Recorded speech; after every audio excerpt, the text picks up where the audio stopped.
Ayan, for this video, i-flex muna natin ng konti itong mga rooted bougainvillea natin dito na ila-live selling natin on Wednesday and Thursday. Ayan.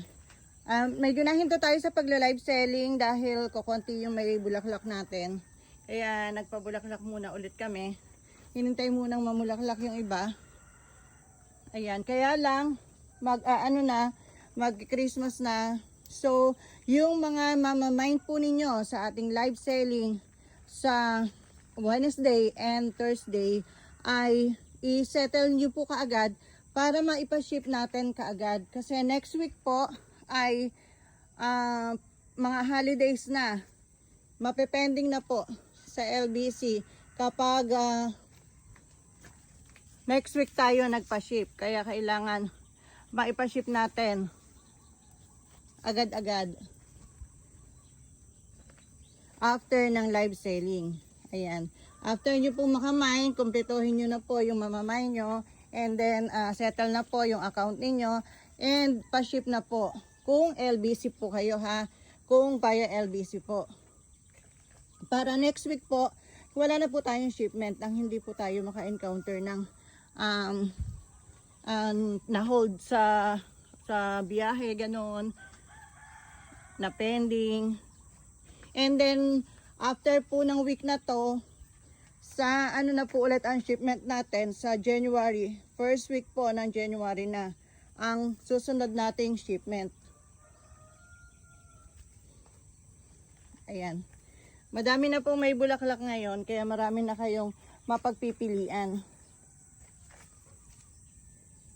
So, for this week, last shipment na natin via LBC. Pero yung drop and go po, mabilis lang po kasi pag pinadala mo sa drop and go hub ngayon, bukas, receive na, or sa makalawa, receive na nung customer o nung may order. Kaya, walang masyadong problema sa drop and go. Doon lang po sa mga LBC shipment tayo nagkakaproblema kapag ganyang holiday season. So, papalagpasin po muna natin yung season na to para hindi po tayo magkaproblema sa delay.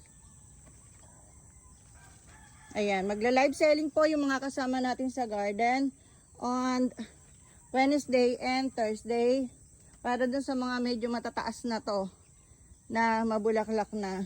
At saka yung mga nakahang na to na may bulaklak na.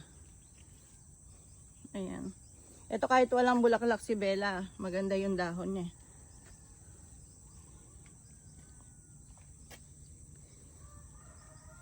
Yan. Shipment agad-agad para hindi tayo abutan ng ng holidays. Next week kasi holidays na. So sa live selling natin this week, shipment agad-agad tayo. Pag hindi mapepending, nako ilang linggo, 2 weeks pong mapepending dito kapag hindi natin na ipaship agad ngayong week na to. Ang ganda ng pink panas, oh. Mapepending dito ng 2 weeks pag sa January to, kung mabulaklak ngayon sa January, wala nang bulaklak. Tapos malaki na siya. Di na magkasya sa box, kailangan ng putulan. Ganun po.